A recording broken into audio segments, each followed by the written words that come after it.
live in the evening for ages. I just thought I'd jump on spontaneously and see who's here. Hello Annie, hi Indira, hi Primal Alternative by Rika. I hope I said that correctly.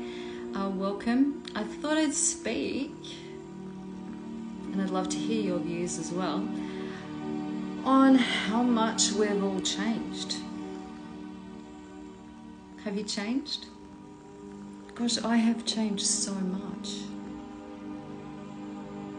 So much. Layer upon layer upon layer. My journey of change started when Spirit did activate me with light activation in my head 30 years ago. At that time, I changed so much. I gave my husband permission to divorce me. Luckily for me, he's really, really loving. He's genuinely my soulmate. And he said, no, the person you're growing into, I love even more. But I realized that everything that was important to me was no longer important. Some things that I used to think were evil were actually good. My whole world was flipped upside down.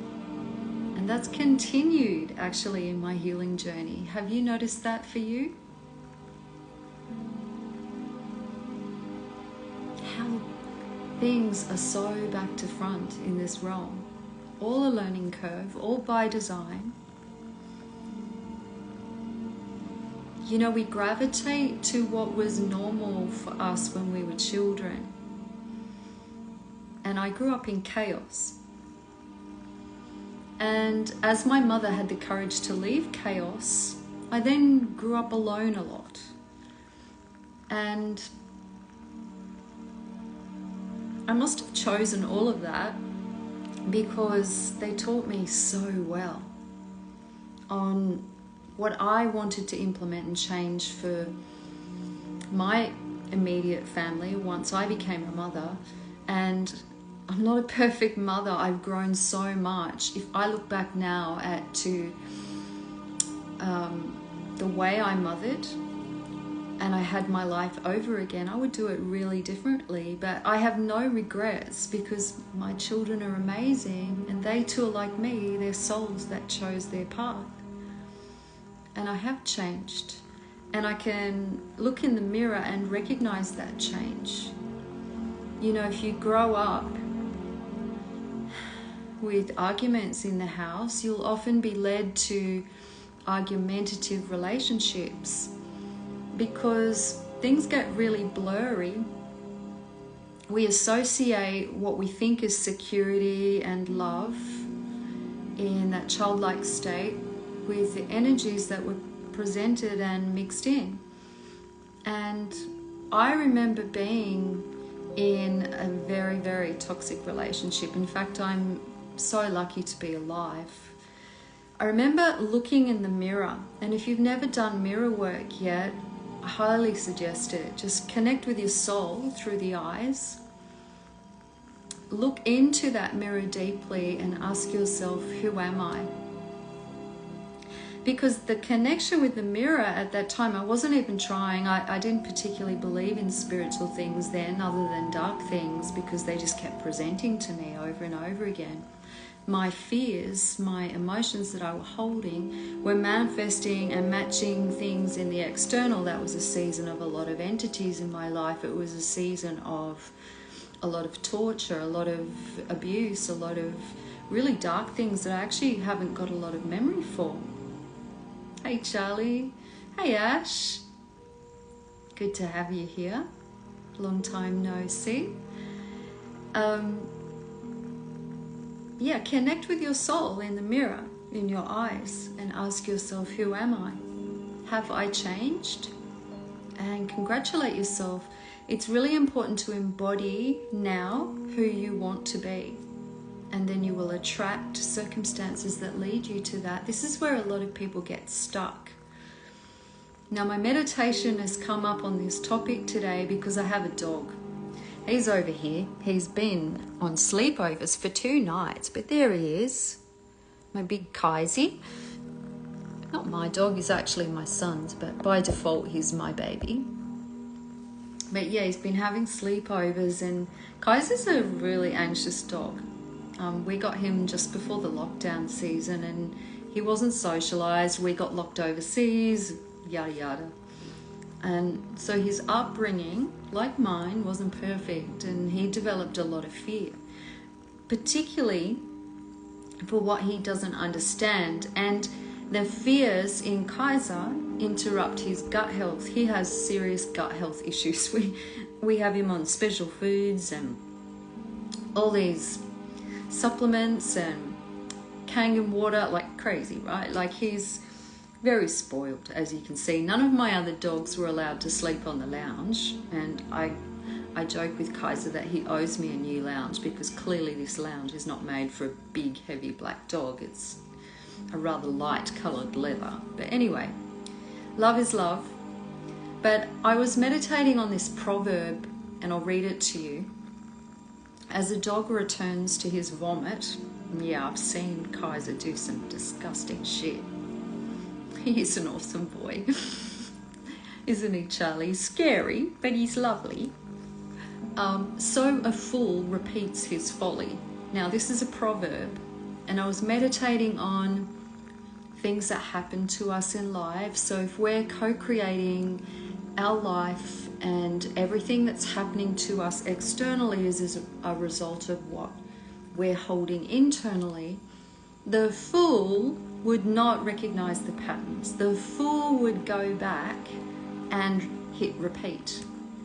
Kind of the rinse repeat for the negative stuff, right? And I can't help but notice, and I thought I'd point out the obvious, but you may not have noticed, that dog spells God back to front. And so we're learning how to allow our souls to be free in this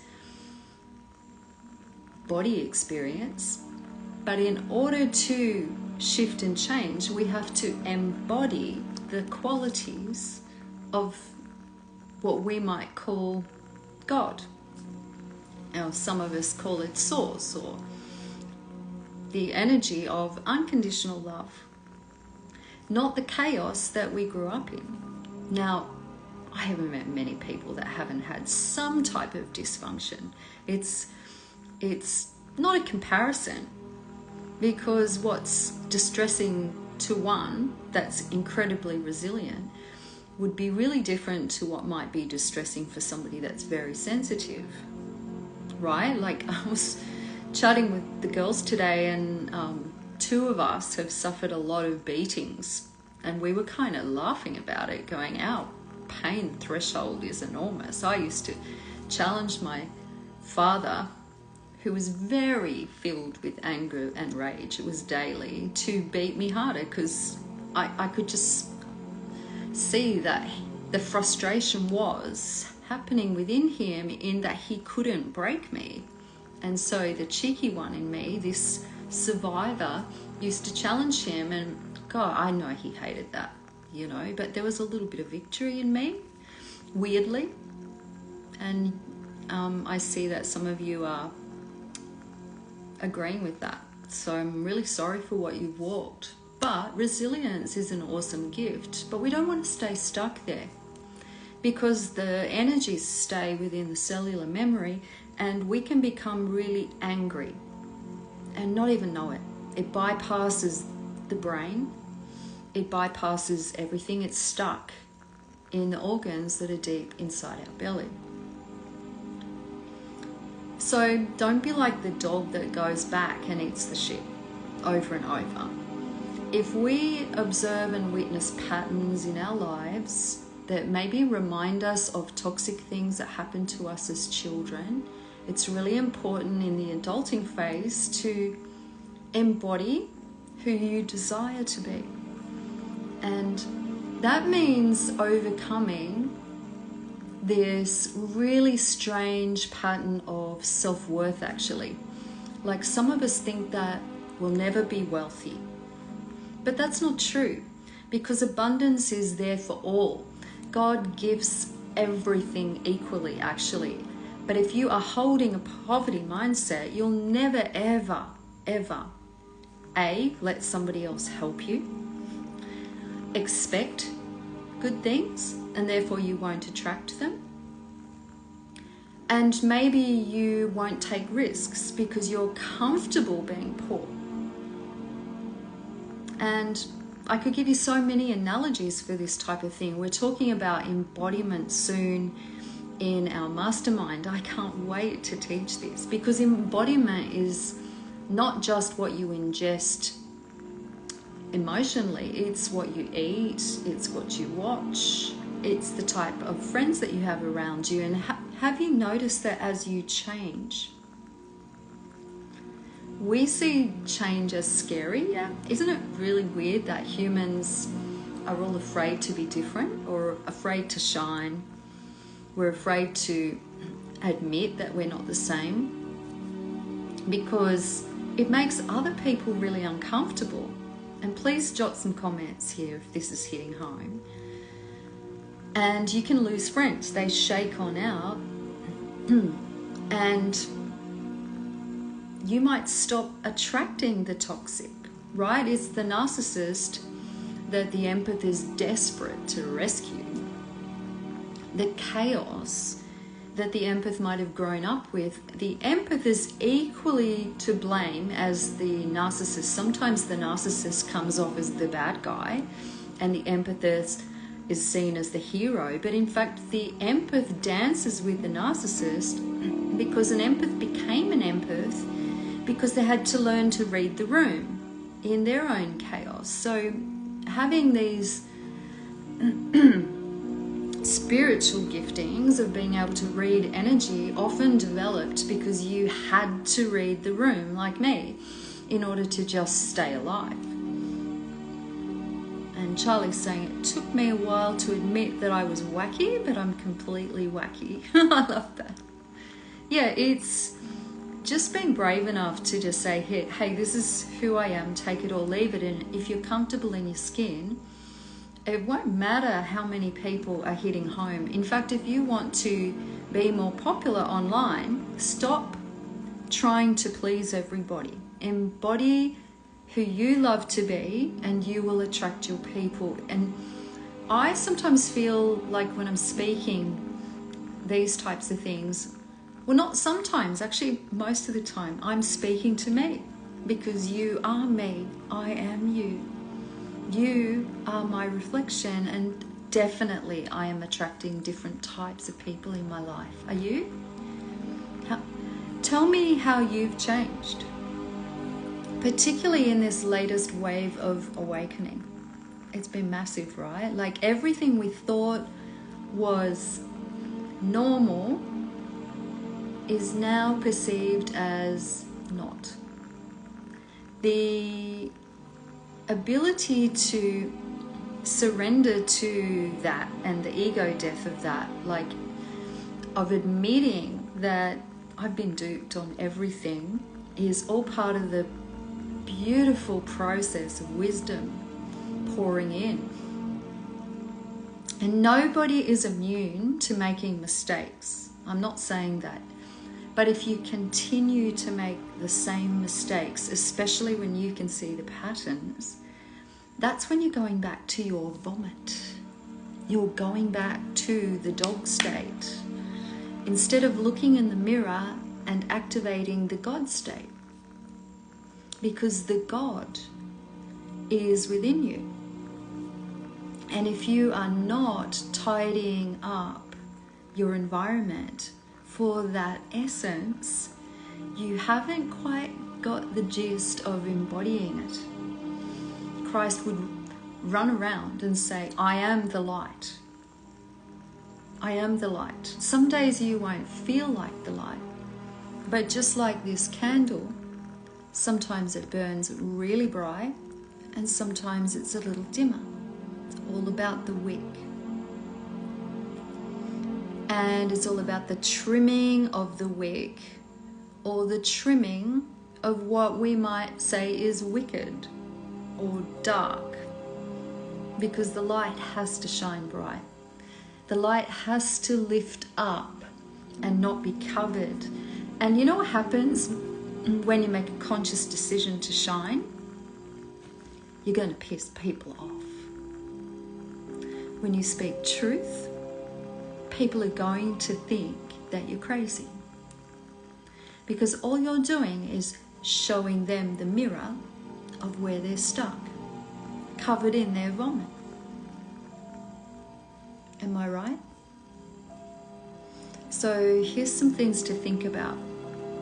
How will you feel when you are living with these incredible principles in your life? How will you feel? We use feelings to manifest, not thoughts. The thoughts are just a seed. We use feelings to manifest. So you've got to feel like it before it drops in. That's how you attract the wave. How will you behave when you've reached that? This week I went out with the girls and we went to a really gorgeous restaurant on the harbour. We were celebrating life and we laughed and laughed and laughed because we are embodying the lifestyle that we choose. Sure, we could sit back and think poor. It'd be easy at this stage. But it's not who we are. We are choosing to embody the lifestyle that we deserve in our sovereignty. We have the faith that if we can make that happen today, that there's more of that coming. We're putting seeds into our garden. And how will you speak if you know you're sovereign? Will you speak, I don't have enough, everyone hates me, I'll never, and all these excuses? Is sabotaging before you even try? This is what embodiment is. How will you hold yourself? Our body language shows so much of expansion, where I'm sitting up straight and I'm happy to take up space in the room, or I'm hiding. I'm shrinking. We cover up the heart. This is where we magnetize energy from. If you want to make a difference in the world, stand up. If you have trouble exerting yourself on the telephone, Helen was saying this to me today, stand up, your energy will be different. And ask yourself, how will my face look when I'm embodying the divine? Will I be confident? Will I be smiling? Will I greet people the way I'd like to be greeted? Or am I giving everybody an unconscious angry scowl because I'm still stuck in my vomit? How will you treat yourself if you have embodied the light? Will you disregard what your body is saying to you? Will you not allow it to rest? Will you keep pushing yourself in a job that you can't stand? Or will you look after yourself? Will you take a day off when your body says, I need some sea breeze air, I need a massage? The light is going to dictate how the body should be looked after. How will you treat others? Will you be generous or will you be stingy? How would the light have you be? Or will you keep going back to your vomit? Sure, I grew up poor. I love to pick up the bills. I love to pay money because I recognize that money is an energy exchange. Whatever I give out comes back. And so if you're struggling financially, I ask you, have you embodied generosity? When's the last time that you spoiled somebody other than yourself? Including yourself though, but above ego state, above external fixes. And what actions will you take to be the light? Who will you make happy today? How will you help the underdog? Are you treating people equally? Or are you being selective and giving your energy to those that you think are going to help you back again? Because love and compassion doesn't have any expectations. At soul level, we're all one. And I might sow into this garden here and another plant gives it all back to me. What will your emotions be if you have embodied the light, the goodness, and the change? How will you be feeling? Will you be feeling afraid?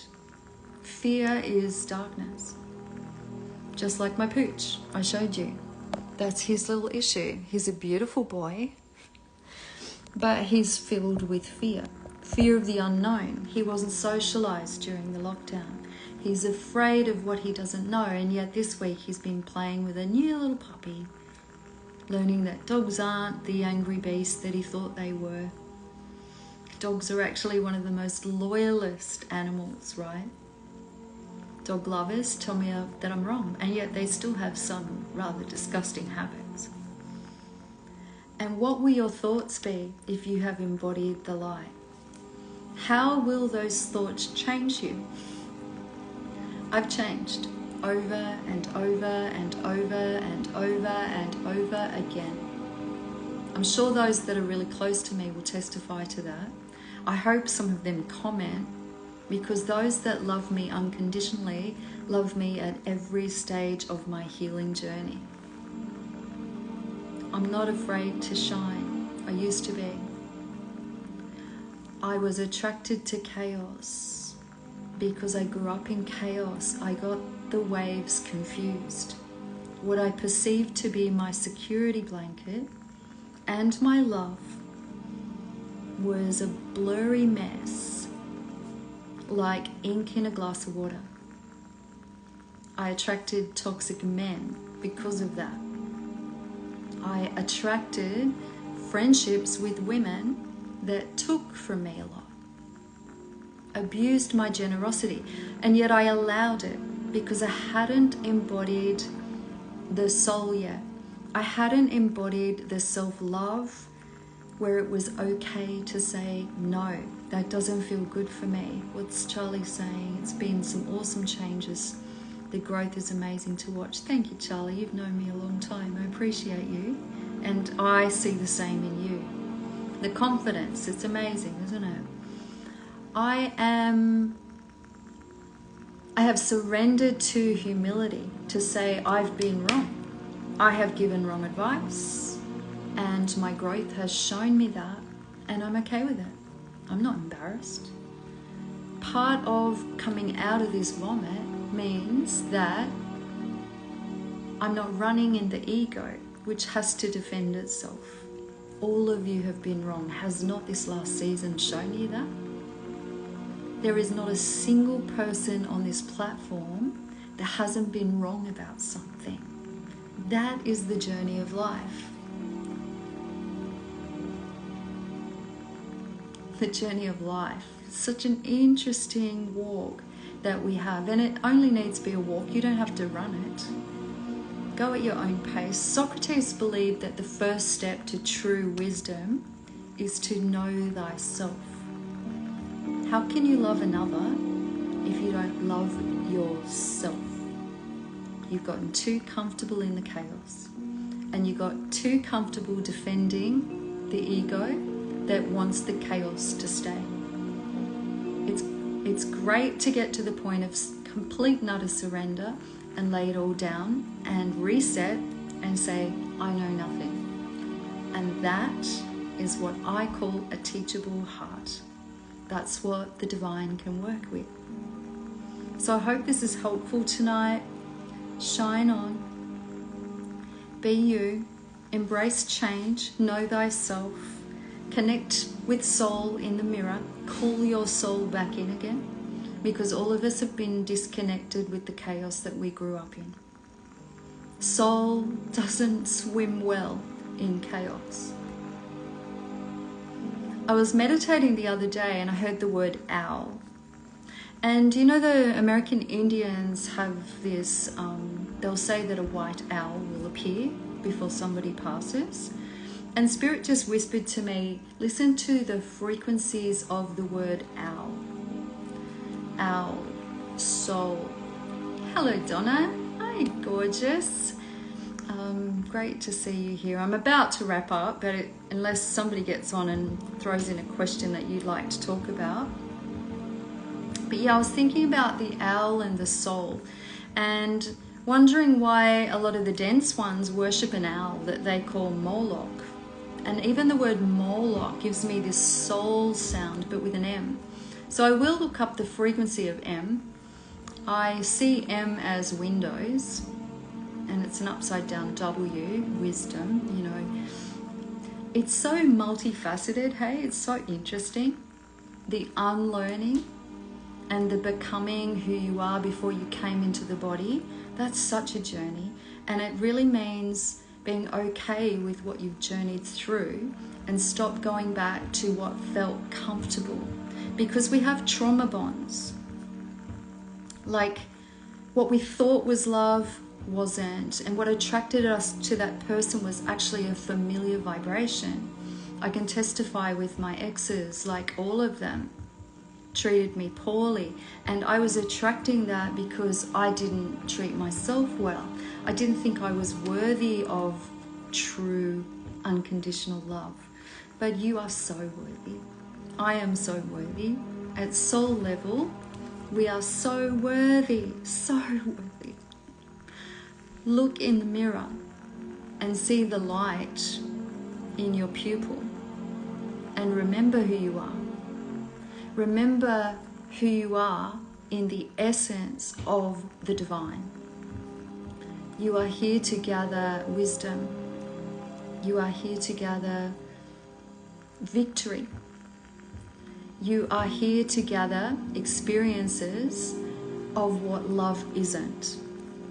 And the quicker we learn that, the quicker we shift the external. Everything that we are holding, I am the light. I am the light. You are the light. Everything that I am holding will come out of us and shoot back again. It's like waves, like water. Emotions are water. They are your water state. And so, know thyself, warts and all, including your messy ways, trauma bonds. If you would like a session to learn how to cut those trauma bonds, call me. I'm free. I would love to walk you through that with visualization, with meditation techniques of how to embody better, because you are so worthy. That's why you started writing. That's why we write. That's why we sing. That's why we look in the mirror and own our shit. Because everything that you don't like in another is what you've been attracting, because it's in you.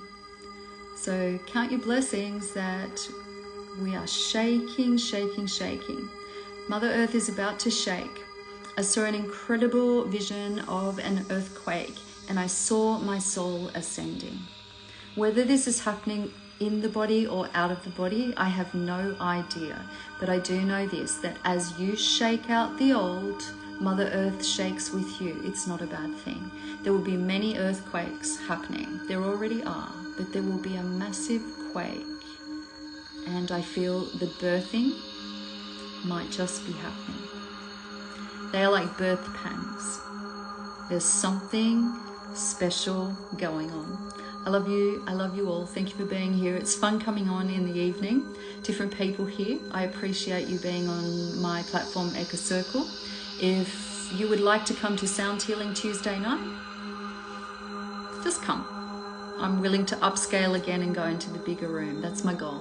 I just want as many to shift and heal and learn to embody. Can't wait to get to the mastermind and teach these things about embodiment, because you are what you are holding. Release, release, release. No judgment. Love you. Bye. Sleep tight.